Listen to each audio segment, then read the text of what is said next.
Welcome to the Nomiki Show. I am Nomiki Konst on day 69 of self-quarantine. Today we have congressional candidate Lindsey Boylan, who is challenging Jerry Nadler, who has been in office for 3 decades. And later we have Matt Hildreth, who is the executive director of ruralorganizing.org. They are launching a campaign to save the post office. But first, if you are watching us on YouTube, please make sure to hit that like and subscribe button to get alerts about our show. And please share with folks on social media because we are a new show. And who's keeping our show going right now? Patrons. Thank you to our patrons. And if you're interested in extra content and supporting independent media during these crazy times, please join us on patreon.com/The Nomiki Show.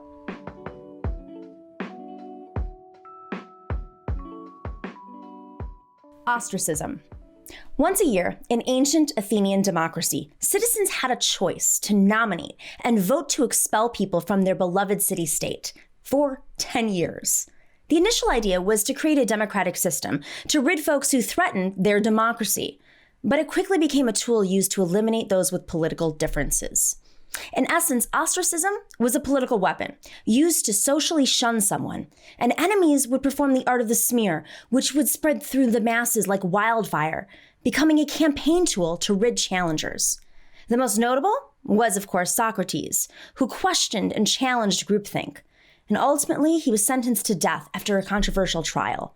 But immediately Athenians regretted this system as they realized what the ultimate cost was on society. But today, ostracism is one of the most effective tools the capitalist establishment uses to silence and push out dissent, to weaken the masses and create chaos and infighting. Few have been able to break through the establishment's handle of power and control.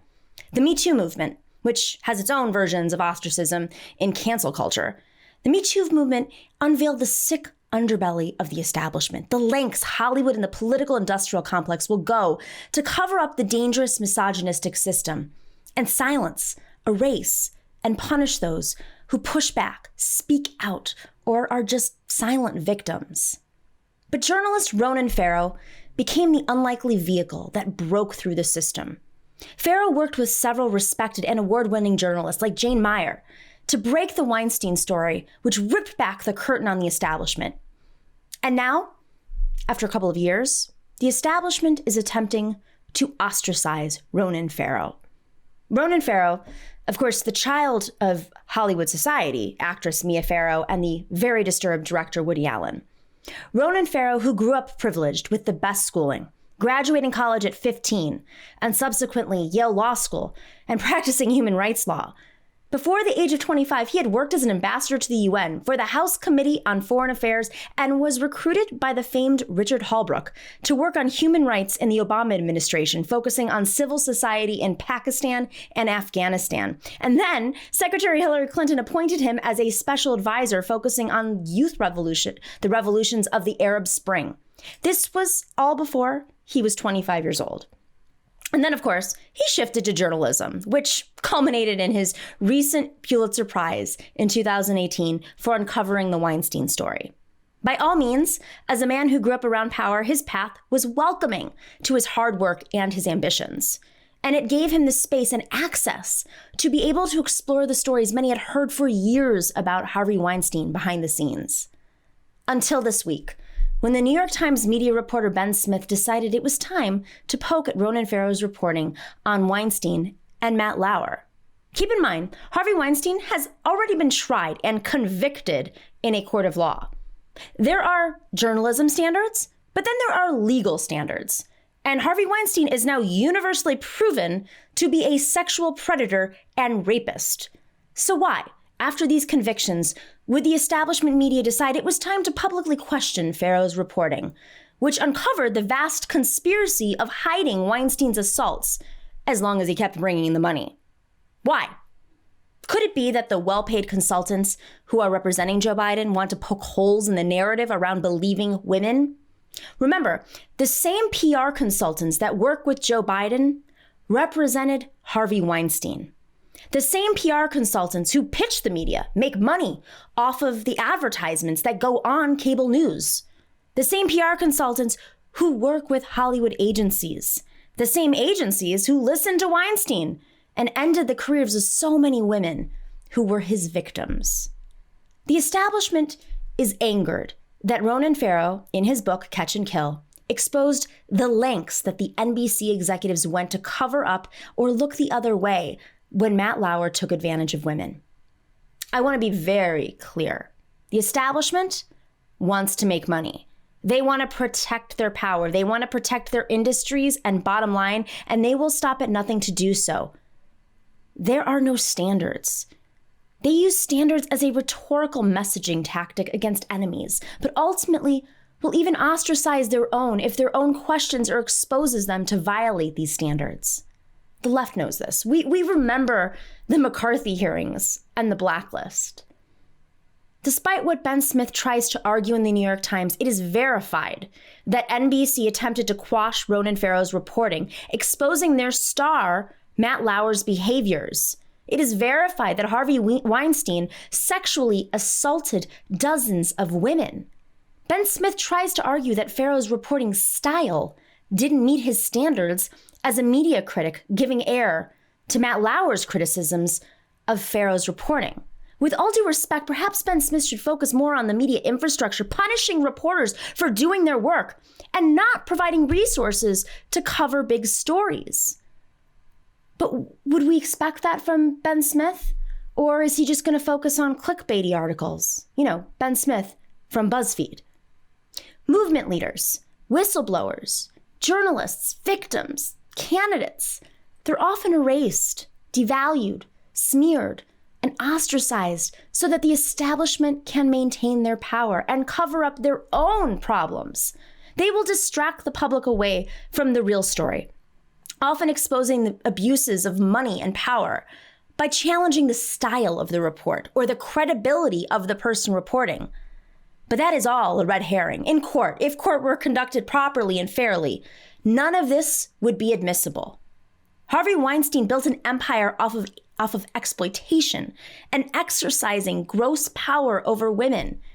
And many of those women's lives and careers are forever altered and in many cases ruined. Capitalism is the ultimate tool of the patriarchy. I commend all the victims and whistleblowers who have stood up alone against power to expose injustice, against their own reputations. They've hurt their careers. The journalists and the leaders who've been smeared, who've been threatened, whose lives have been uprooted. Keep in mind the next time you hear a reporter or a Twitter account attacking someone who speaks truth to power, ask, what is their goal? What are they trying to get out of it? What is the goal there? We as a movement should always be questioning the voices challenging the ones speaking up to power. We as a movement must understand their game to sow doubt, erase leaders, and pit us against each other. Because if we don't question, then aren't we all just drinking their hemlock?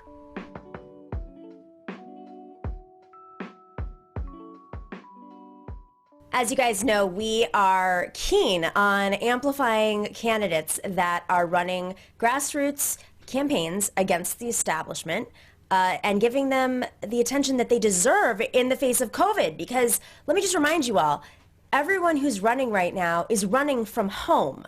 They're not able to knock on doors. Most likely they don't have millions of dollars in the face of the establishment, which does have millions of dollars. The establishment can go out there and just buy campaign ads and send mailers to people's houses with literature, and they can spend all this money while grassroots candidates had depended on people power to challenge. Well, what happens when everybody's inside? Our next guest is Lindsey Boylan. Lindsey is running in New York City, which is the epicenter, of course, of this pandemic. She is running against a 30-year, almost 30-year incumbent, whose district comprises Western Manhattan into, Southern Manhattan and into Brooklyn a little bit. His name is Jerry Nadler. It's the 10th Congressional District. You may recall Jerry Nadler was one of those leaders during the impeachment hearing, complaining about Donald Trump, who is, of course, from New York itself. Lindsey, I've been watching your race super closely.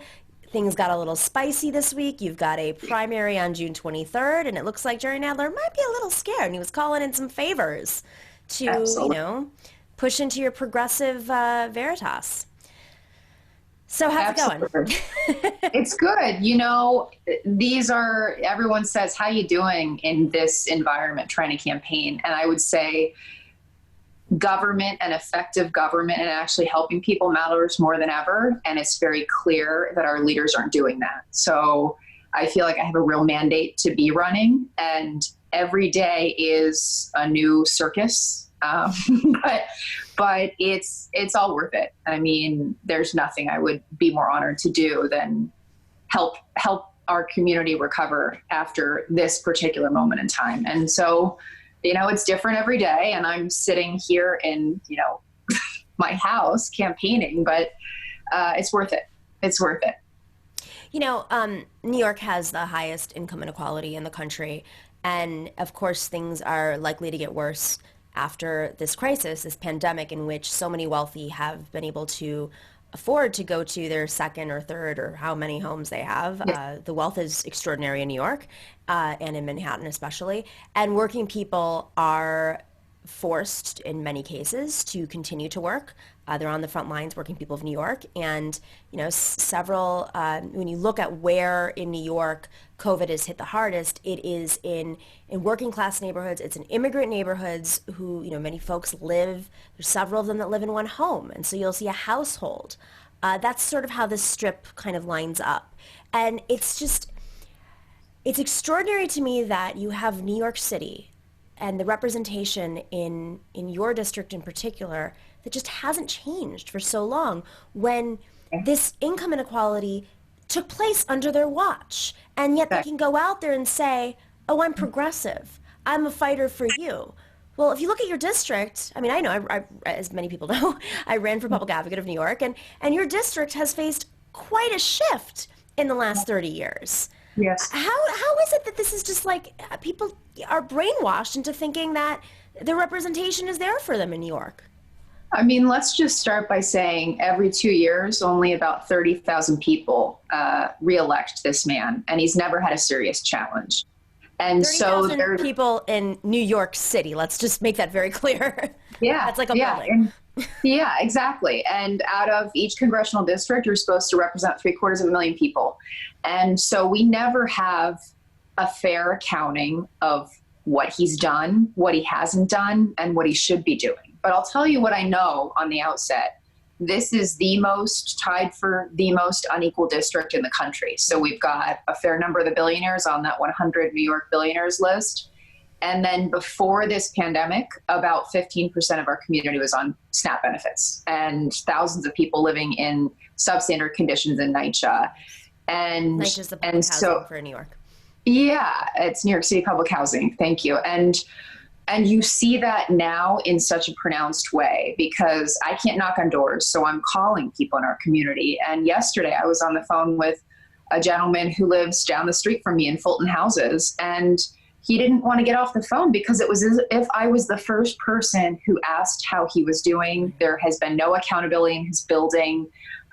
He's talked about the transformation of his own neighborhood when he moved into that building decades ago. He could see the waterfront, and now everything around him is luxury properties, and all of the stores have changed. Everything is gentrified, and right now all of those luxury buildings stand empty.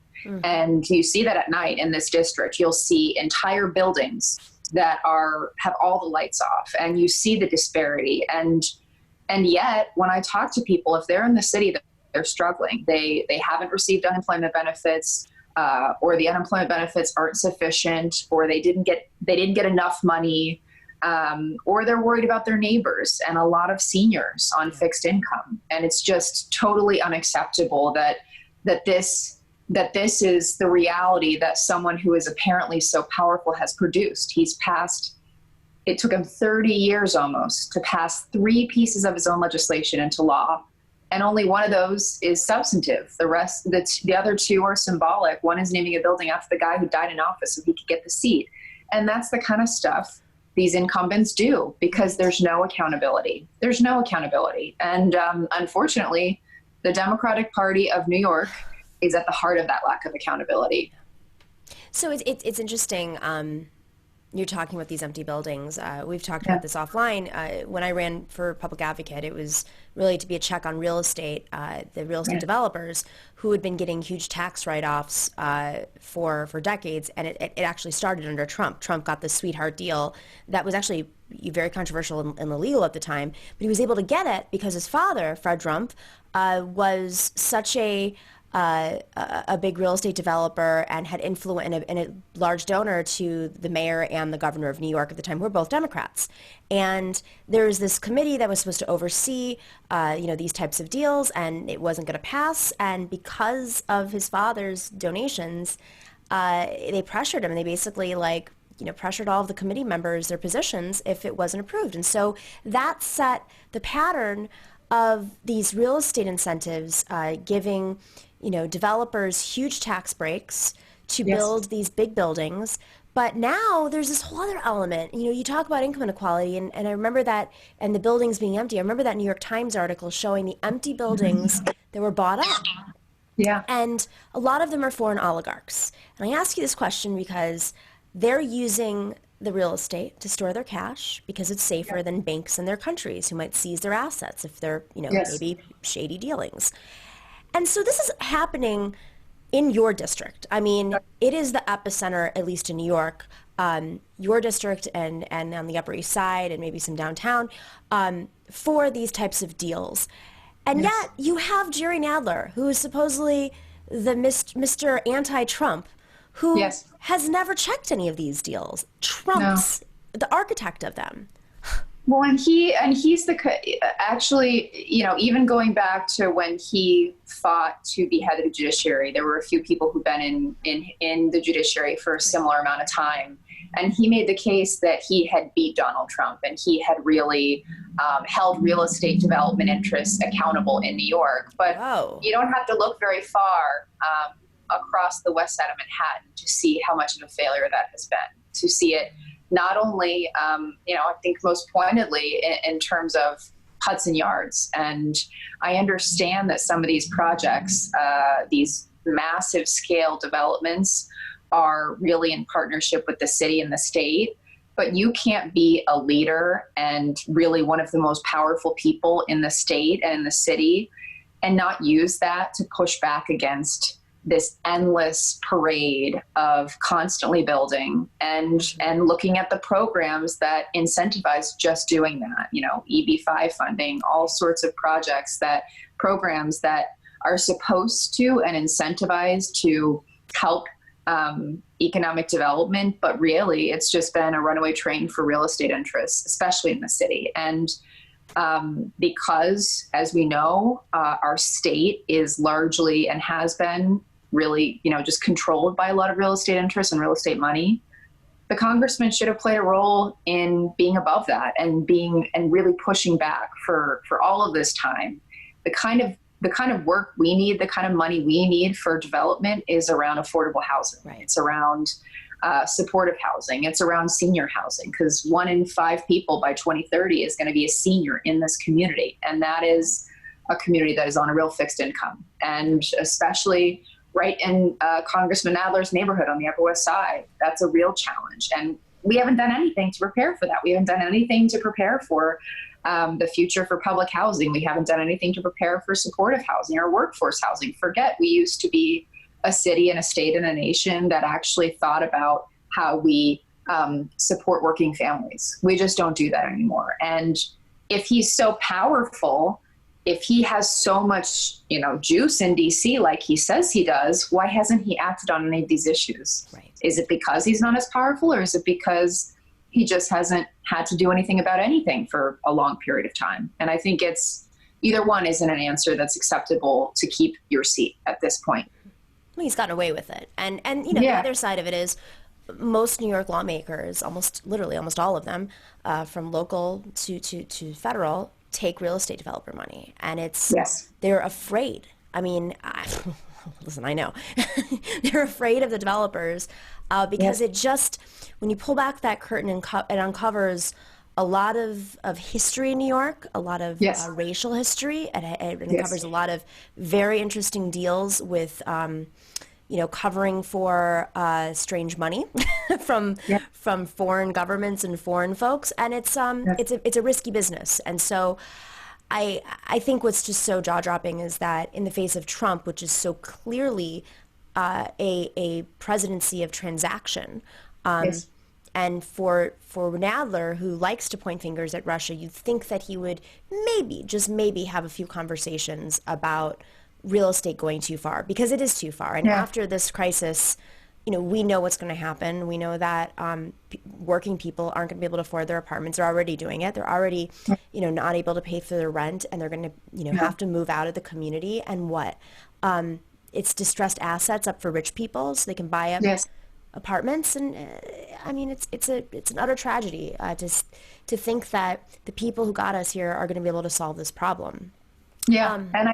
And I think it's not that surprising to me. Unfortunately, the more I peeled back at his fundraising, he's been known as quote unquote the liberal lion, but he takes almost half of his money every year for his campaigning comes from corporations. I know that this is a new development in our politics, but it makes no sense to me for people to ever take money directly from corporations when they're running for office, because it means that they expect something in return. There's no reason for that. And he takes money from all of the people that he's supposed to regulate directly from Facebook, directly from Google. And as the chair of the judiciary, he's supposed to regulate these really important questions around antitrust and the boundaries of privacy and monopoly. And it's all a farce, in my view. How can you possibly do that? I mean, it hasn't surprised me. It's just that a lot of people didn't even know this was happening because there's never been someone to challenge him. And maybe that's part of the reason why he's never really stood up for NYCHA, New York State Public Housing. He didn't mention climate change or really fight for it until it became, in the eyes of the Democratic Party, the issue to copy Bernie Sanders and, AOC and others on. He's a follower, not a leader, and it really shows right now. Well, it's really frustrating because the district is a very, with the numbers he's winning by, it's still known to be a higher turnout district in the city comparatively. Yes. Very educated, very, I think they probably look at themselves as progressive. So it's just mind-blowing that I guess the reporters aren't doing their job. They're not asking the tough questions. And the New York media is very frustratingly, in my opinion, limited in their thinking, and they're kind of limited to the machinery, the machinations of New York City government. And there's this question of like, well, if New York's so progressive, why aren't they doing these progressive things? Even in the face of COVID, it took them a while to really step up. There's a lot of infighting, there's a lot of power grabs, but how much is actually happening in the face of a crisis? It's like I would even have cases where I'll talk to someone and they'll say, well, oh, Jerry, he's done so much. And if you peel the onion on that, you say, so what exactly is it? And I've had two different people basically say the same story, which is, well, when I went to DC, I got a tour of the Capitol building from his staff. And most of the people who really love him, they talk about access. Right. And I'm not interested in access. I'm interested in representing our people. I'm not interested in making people happy by making sure they get a tour and a flag. I want to make sure that we actually deal with these systemic issues that are literally keeping people in pain and causing such challenges every day. And it's mostly silently in this community. So Lindsey, this week, I was really surprised to see so-called progressives line up and endorse Congressman Nadler. I mean, I say this not so much because they endorse somebody who's not as progressive as they say, or progressive at all, but that they even had to do it. To me, when I'm talking about Senator Elizabeth Warren and the Working Families Party, which is, for those of you who aren't in New York but know about the Working Families Party, the Working Families Party is housed in New York. It was born in New York. It is, all the ideas come from New York. There's some new leadership out front, but let me just be very clear. It is very consistent with the long-term structure. What we're seeing about the Working Families Party has been going on for a while, and I made the mistake of supporting them wholeheartedly, and I'm happy they supported Cynthia Nixon. I'm happy that they sided with a few progressives, but that doesn't mean that they're actually fighting all the way, and I could get into a whole other segment about that. So for you, I was so frustrated to see this because once again, they showed their true colors, just as they did with AOC in supporting Joe Crowley. They don't need to get involved. That's my point. Why? No. What's the point? No.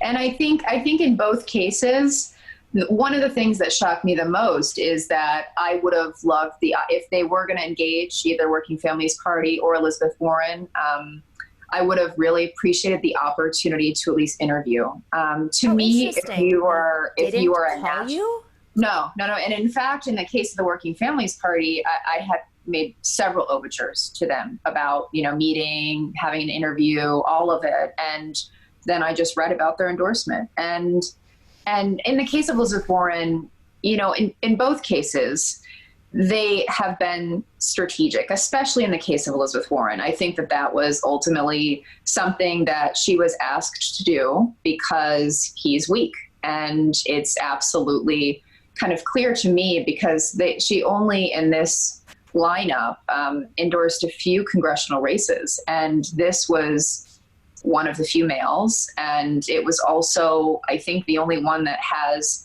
a real challenge ahead of them. And I'm fairly certain, based on the kind of intimidation that I've observed and that my staff has experienced, that it's absolutely something that was pushed or was requested or was traded. And I just thought Elizabeth Warren was above that. And if you even read the endorsement, it talks about him winning. Like, literally, it's a substance-free sentence about him. Some of these other candidates who got endorsements in the state assembly races, very impressive people, very impressive women in New York, which is wonderful. But his was, he knows how to win. I mean, what has he won? Oh. I have no idea what that means. Is that the three things he's passed in 30 years?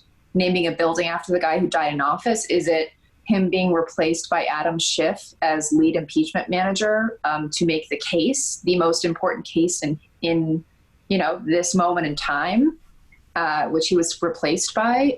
Or is it, him winning by not holding any of the Trump administration accountable by appearing weak every day? And I think, I don't really know what's going on.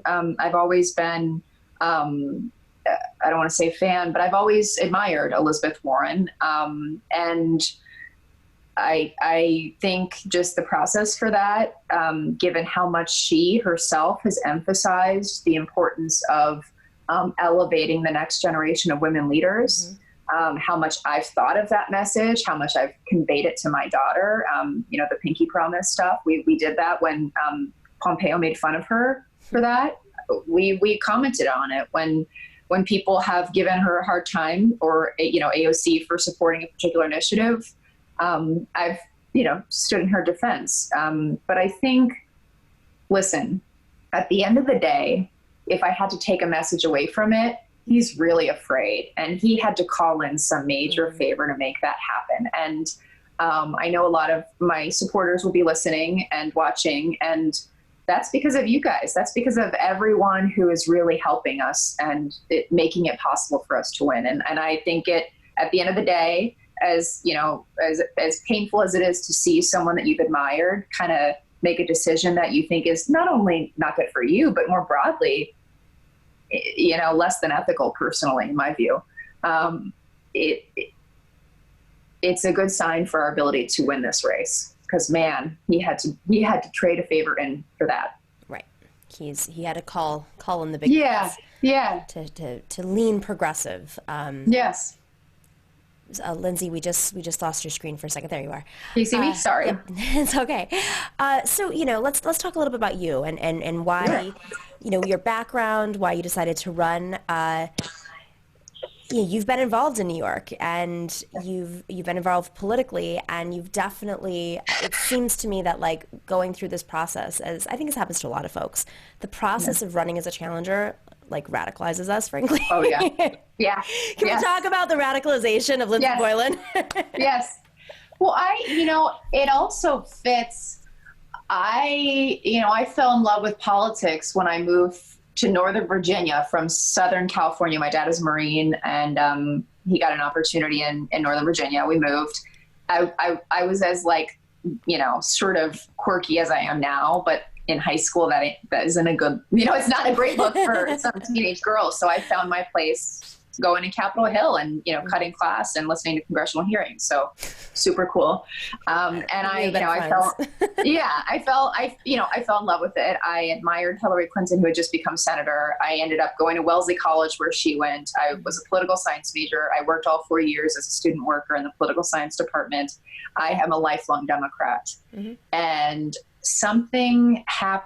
many things happened to me in the last 2 years that really made me see how much the Democratic Party is missing of people's pain in this country, and how much is rhetoric and how much is self-preservation as opposed to helping people. And you see that at every level. And as someone who, I started my career in urban planning and managing parks in the city of New York. And then I went into municipal finance because I wanted to understand how you fund infrastructure in government. Someone who worked for the state of New York, who worked for Governor Cuomo. That he loves. I think all of these experiences, I've never lost hope or the sense that we can change things, but I've certainly lost confidence that the people who are in positions of power are the best ones to do it. Yeah. And I really, after 4 years working for the state, ultimately working for the governor, I was appreciative of that time, but it's not the culture that I wanted to have my life be about. So I learned what I could, did what I could, and I did good work. But when I left, you could see the world from a very different place. Mm-hmm. And I became really inspired, especially by Bernie, and especially by a lot of these progressive women that had really come out and said, this isn't working. This isn't working for anyone. What is our country about? Extreme inequality and climate change are the two great issues of our generation. And we have people who've been in DC doing virtually nothing about either of them.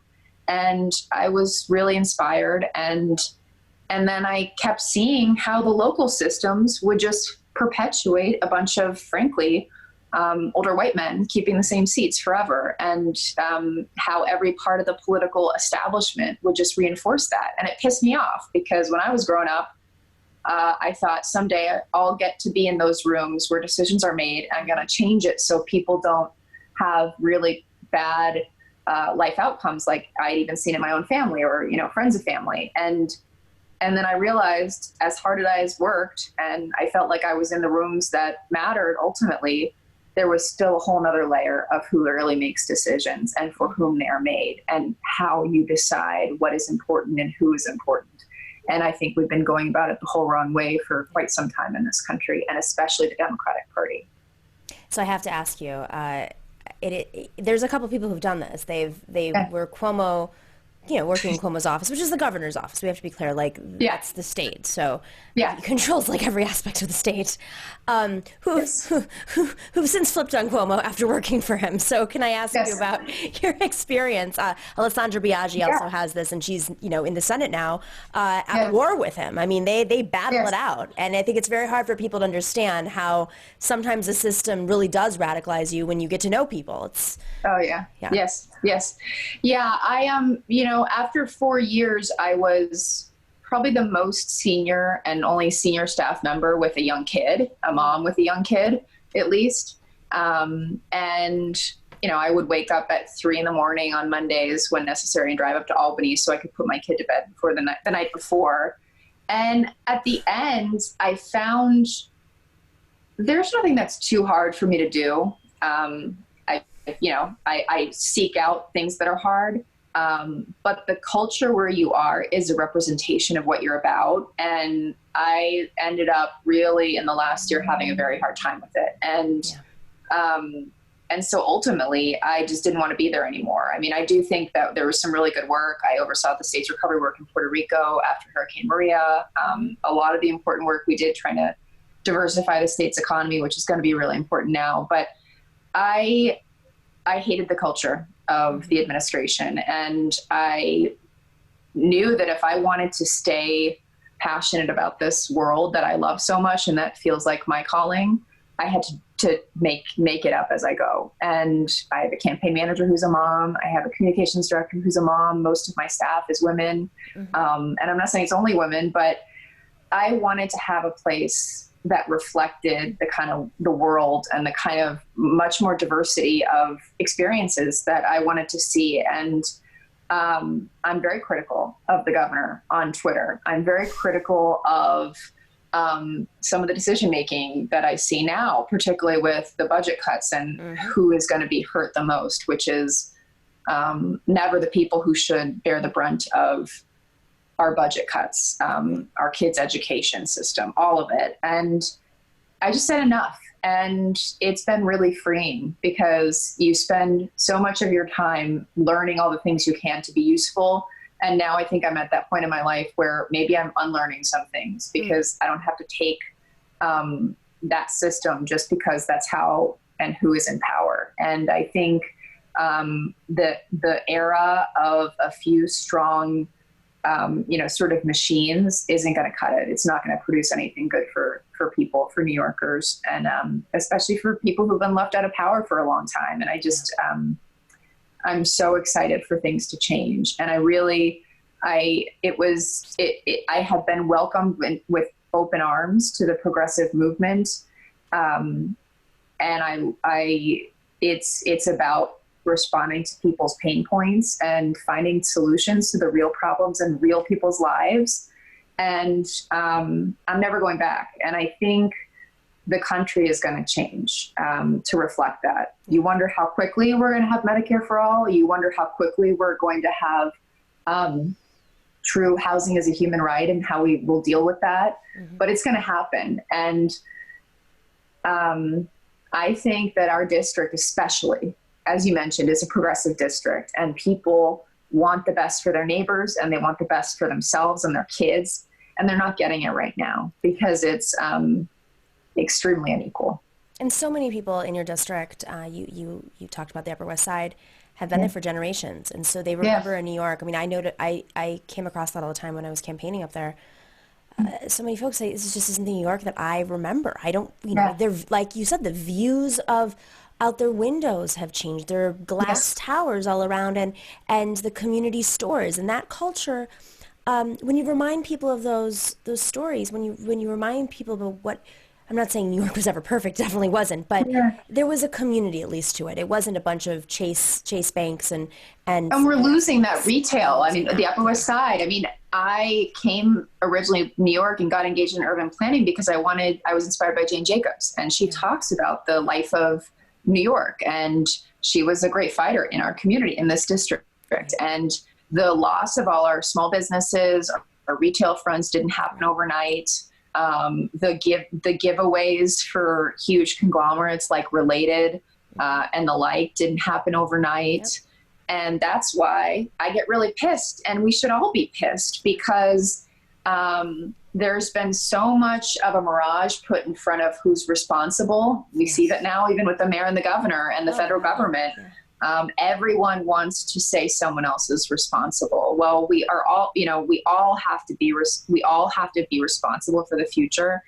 And the biggest piece that has been missing, in my view, is federal support, federal money, federal legislation that should be helping New York. And especially now, because we have been hit the hardest by this crisis, and we send a tremendous amount of support to DC every year, and we're not getting it back. And it's not going to New York City.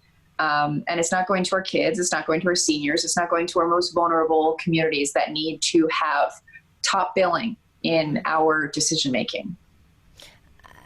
That's a great way to end this, because I do think if there's something that illustrates the disconnect in New York, New York is a hyper-local town, and you hear a lot about the mayor and the governor. You don't actually hear a lot about the federal lawmakers, with the exception of AOC, of course. It's crazy to me that our local leadership and our federal leadership do not exchange more conversations on controversial issues. They don't weigh in locally often. No, not at all. I had seen Nadler at one event in 4 years when I worked for the state and the governor. Was it an unveiling? Let me just guess. Yes, it was an unveiling. It was at Moynihan Station. It was at Moynihan Station, and he was in and out. And you can't do a good job at the federal level if you don't know what's going on with the state budget. If you don't do something about, the mayor's policing, community relations, all of these things. If you're not engaged on a local level across your community, then there's no way that you're going to do what you need to do for them. Absolutely.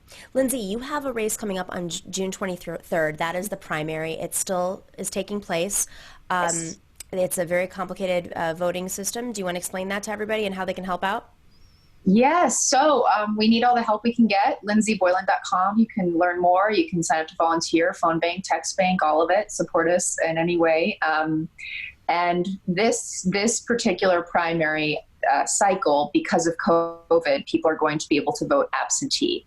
You can either go online and sign up for, having an absentee ballot sent to you, or assuming you're a registered voter, you will automatically get an absentee ballot application sent to your home. Right.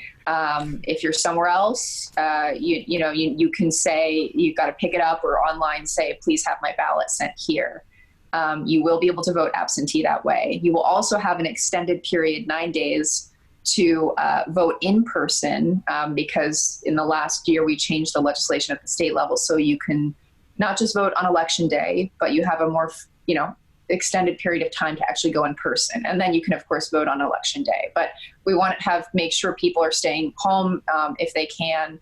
The real challenge here is the Board of Elections going to do what it needs to do with enough time to make sure people have their ballot applications. We're all pushing on that front, which maybe will warrant another conversation as I know a little more. But you can vote in person on the date of the election, 9 days leading up to that, and by absentee. And we need as many people as possible to get out and vote. And if they do, we win. Absolutely. And I think that's also one of the reasons why he's scared. He has no sense of who's going to turn out and how they're going to turn out. Yeah. People understand. It's not something that they can even verify. Yes. Lindsey, you're campaigning hard from home. You're doing town halls. You're doing constituent calls. It's a whole new world we're living in. But we're just grateful to you. Thank you for staying in this fight, for highlighting these issues, and we'll be watching your race very closely. Thank you so much, and thank you for your time.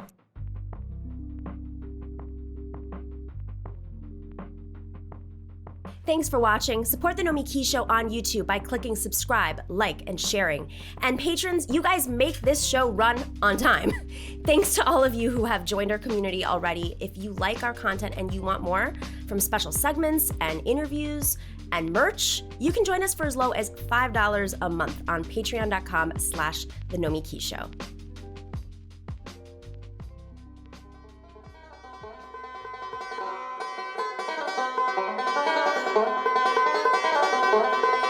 I'm waiting by the mailbox. They said check is coming soon.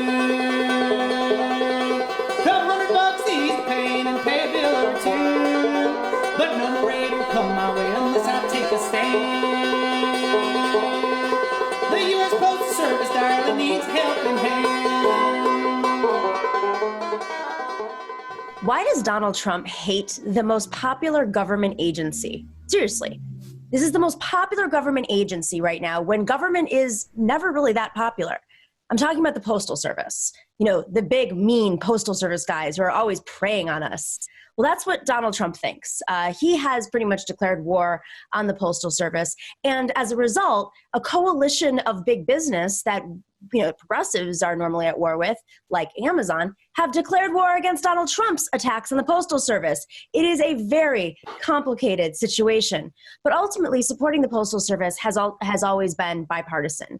The Postal Service has, of course, provided access, to rural communities across the country for decades. And there's been a lot of conversation about postal banking.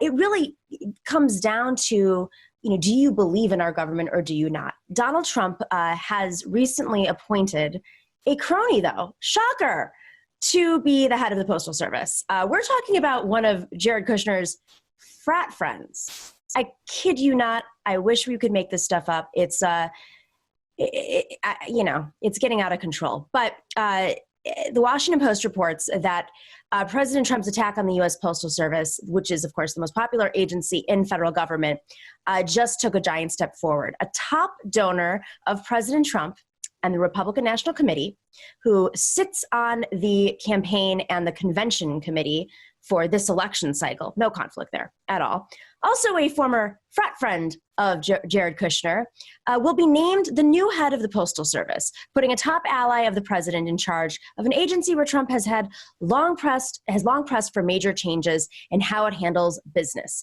The Postal Service's Board of Governors confirmed last Wednesday, that Louis DeJoy, a North Carolina businessman who is currently in charge of fundraising for the Republican National Convention in Charlotte, will serve as the Postmaster General. He has some background in logistics. Seems very qualified.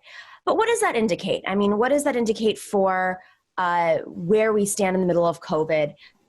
Never let a good crisis go to waste. A lot of government agencies are actively in the process of being privatized, and it seems like that is the agenda of our president. Well, there is a campaign right now that has launched by an organization called ruralorganizing.org. And we have its executive director, Matt Hildreth, here to talk about the campaign to save the post office. Matt, why are we actually in the middle of this fight right now? It seems totally ridiculous. Isn't it crazy? I mean, if you think about it, I think your point about this being one of the most popular pieces of government is really important. It's really unbelievable to think that we, in the middle of this pandemic, with all the other stuff that's going on, it's the worst agricultural economy in our lifetime. Small towns and rural communities are suffering more now than ever. If that wasn't enough, now we have to fight to save the post office. It's insane. You work for a political organization. It's very involved in campaigns. How much of this has to do with potentially a vote by mail system in which, we have no idea where COVID's going to go. We know many primaries and runoffs right now are voting by mail. In November, we could likely do a vote by mail general election, which would be extremely complicated, but dependent on the government's postal service. Yeah, I think if we're being honest, that's what the majority of this is about. If you look at our polling, we just did some polling back in April. You can see that the post office, even among voters outside of large major metros, the post office approval rating is at 75%. 75% of non-major metro voters are concerned about funding for the post office. So there is this huge demographic out there that fully supports the post office.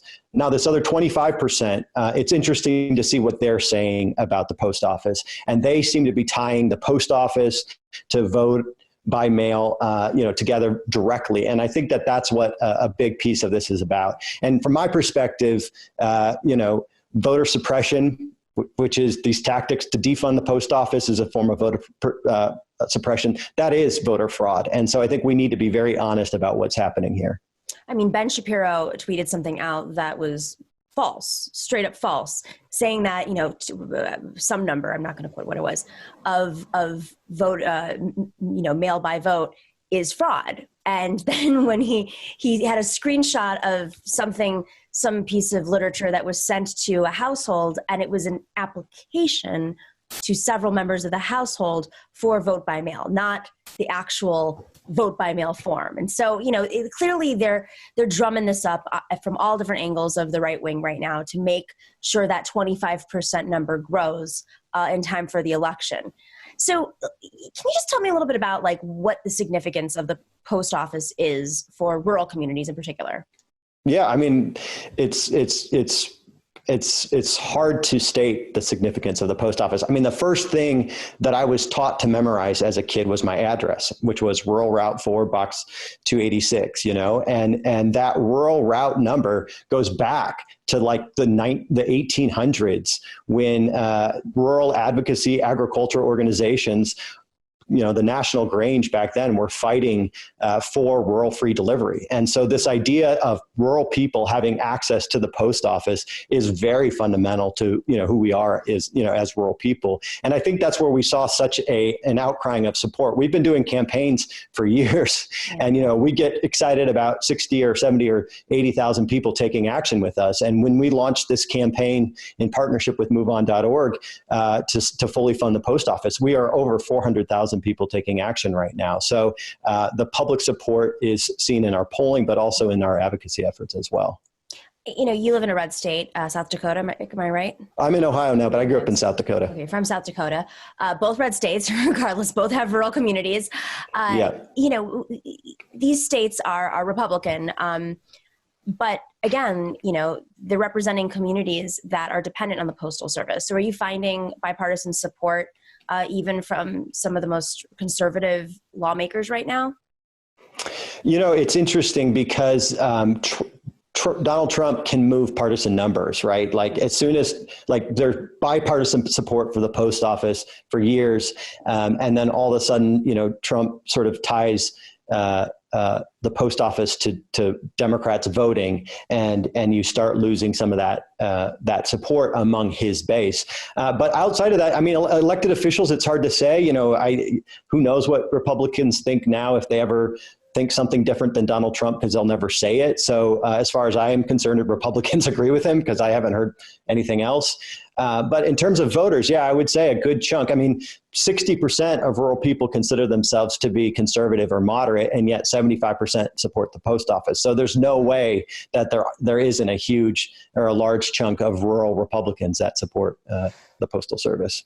It's very interesting. And there's no correlation between voting by mail leaning more conservative or more Democratic, which I think is fascinating. But of course, the Republican agenda, at least the right-wing agenda, has always been to suppress the vote. And, they'll do that to make sure that the party with more registrants, Democrats, are suppressed. And especially in states where, it's so much on the line, like Ohio. Right. So who are you trying to pressure with this campaign right now? Well, I think it's twofold. I mean, at the end of the day, this is about Donald Trump and Republicans, and we need to move, I think, support there. But I think we need to be realistic about what's possible on that front. And so I think the other piece of this is putting pressure on, Nancy Pelosi, Chuck Schumer, and Democrats. I mean, when you talk to Democrats, especially in D.C., they have this mentality that, it's this really weird idea that like Republicans win in rural America, so we should try and look more like Republicans. And like that's opposite to what we see. And when we look at the polling, we see that there's actually broad support for, progressive policies going back to sort of the New Deal philosophy. And that's how you win rural voters. That's what Bernie Sanders has done. That's what Stacey Abrams has done. That's what Elizabeth Warren has done. That's what J.D. Scholten is doing in Iowa, Bashir in Kentucky, Sherrod Brown here in Ohio, John Tester. That's how you win, is by leaning in and fighting on these issues. We say we're boldly progressive and proudly rural, and we don't think there's a contradiction there. But when you look at DC Democrats, I mean, they kind of have this idea of, well, I don't know, we need to be careful. We can't have nice things because those rural people are going to hate it. And that's not the case. I mean, if you look at Medicaid and these fights over Medicaid expansion, the states that refuse to expand Medicaid are seeing their rural hospitals close. And so I think there's some just re-educating that needs to happen among DC Democrats, and showing up with a petition with 400,000 people on it, I think kind of reframes the paradigm. And I think we've had this conversation on the show ad nauseum. So much of it has to do with how they define what conservative is. I mean, at the end of the day, Amy Klobuchar, leaning more conservative. She's not more populist. She's not more rural. She's just more in line with big banks and lobbyists and oil companies. I mean, that's not something that speaks to even a conservative member of a rural community. I think at the end of the day, that's why Medicare for All is so popular party lines. Without a doubt. I mean, specifically on that point, if you are a Democrat with Republican policies, you lose on both fronts because rural people don't really like Democrats because culturally they've been told not to like Democrats, but they also don't really like Republican policies either. So I would point to Paul Wellstone from Minnesota as an example of what a Midwest Democrat looks like. I mean, that Paul Wellstone and his organizing has shaped a generation of progressives in the Midwest. And I think that's what we're trying to get back to, is that old school Midwest prairie populist progressive. Are you noticing a generational shift? Absolutely. No question. It's on the front and the back. There is this tried and true old school prairie progressive that we see that has been doing this for years. The last 30 years, to be honest, progressive have really divested or, kind of changed their focus a little bit. A lot of them are coming back now. And with that is this emergence of this new generation, especially among millennials and younger, of especially in the South and in Appalachia specifically. They're just, they're fighters and they're wanting to fight. And people like J.D. Scholten, I think, is a good example in Iowa, Stephen Smith in West Virginia. And they really represent that new generation. And the more that they get connected with the kind of old school progressives, I think the more that they are having an impact. It's a nice coalition, yeah. So influencing Democrats, I mean, are there actually Democrats who are opposed to funding the Postal Service, or are they just not being bold enough? It just seems so non-controversial. I can't believe we're even having this conversation, especially in light of the general election. Yeah, I think that it's easy. It's easy to forget the perspective of a voter. Like a voter is going to check their mail every day. During quarantine, most voters are seeing their postal worker every day. That's how people view government. And sometimes I think people in government view it from government to the people. And it's that in a lot of ways that's backwards. So I think, people aren't going to trust you with your healthcare unless you fix their potholes. And if they think you're somebody that can fix their potholes, they're going to trust you more with their healthcare. And I think that's something that Democrats could think more about. So I don't think it's that they're afraid to be bold on the post office. I think that they're sometimes afraid to champion government. We have this idea that government is bad. And, I don't know where that idea comes from, especially in these small towns and rural communities. One, people are much closer to their government, so they know the people that are running it. So I think that there's more trust at the local level, but even at the federal level, without a strong federal government during the New Deal, we wouldn't have had rural electrification. And so I think sometimes Democrats have fallen for that sort of conservative frame that government is bad. And so in that sense, maybe they could be a little bit more bold, but sometimes I think they just forget to look at things like voters look at things. So what can folks do right now in supporting your efforts and supporting this campaign? I mean, progressives are talking about postal banking, and then you have the right wing literally trying to eliminate the post office. So, I mean, I think a lot of people are motivated right now to take action. This is an old conversation topic that's now brought to the forefront. And in a strange way, it's almost a blessing that Donald Trump has done so, because we're all being re-educated about the Postal Service. So I think folks in cities and not in rural communities want to support you however we can, because of course it's all connected. So what can we do? Yeah, so there's more information at ruralorganizing.org, so people can check that out. But we had over 30,000 people sign up to send letters to use the mail, to save the mail. We checked in with congressional staffers to make sure that, all the systems are still in place and they, it still works with all of their social distancing and stuff. But we're sending in letters and, writing notes specifically to our senators. I think it's really helpful to contact senators right now and just letting people know that we support the post office. Take a picture, use the hashtag Save the Post Office, and then also write a little note on the envelope for your the person carrying your letter, because I think show them that you support it. That's an important part of this as well. Are you guys pushing for vote by mail in most states too, and pushing Democrats to do so? Yeah, we are. I mean, rural America is older and sicker by the census numbers. And so we think it's absolutely critical for rural Americans to be able to vote, especially with the population that's older than the general population as a whole. I think that's something that we really need to be focusing on in the months to come. Are there any states in particular that we should be watching when it comes to this? With the post office with vote by mail specifically? I would have to go back and look at the map, but, I think that it's important to note that if you look at where the vote by mail policies are working the best, it's places like Utah. Yeah. And, the fact that like Utah has figured this out, I mean, if the rest of the country can catch up to Utah, we're going to be in a pretty good place. As goes Utah, so goes the country. Right. I think that's the line, maybe. Right. Matt, super, super interesting stuff. Ruralorganizing.org. You guys have been around to tell us a little bit about the organization so folks can keep following you too. Yeah, so we started kind of as a loose network in 2012. It was hard to get traction back then, but around October of 2016, people started saying, hey, you guys might be onto something. And since the 2016 election, I think there's been a real re-emergence of rural progressives. People have kind of said, I don't like where our community, or the way that our communities are being portrayed. I don't like the idea that, this is Trump country. And so since 2016, things have really taken off. And so if you go to the website, there's a little section on the top that says get started. And if you click on that, you can see all the different ways to get involved, or the resources or the Facebook communities where people can really plug in and stay tuned into what we're doing. That's great. I love it. Great organizing. Thank you for protecting our postal service and protecting us as a result, and shaming Donald Trump in in light of this all. Matt, very appreciative of your work and your time. Thank you. Thank you so much for having me.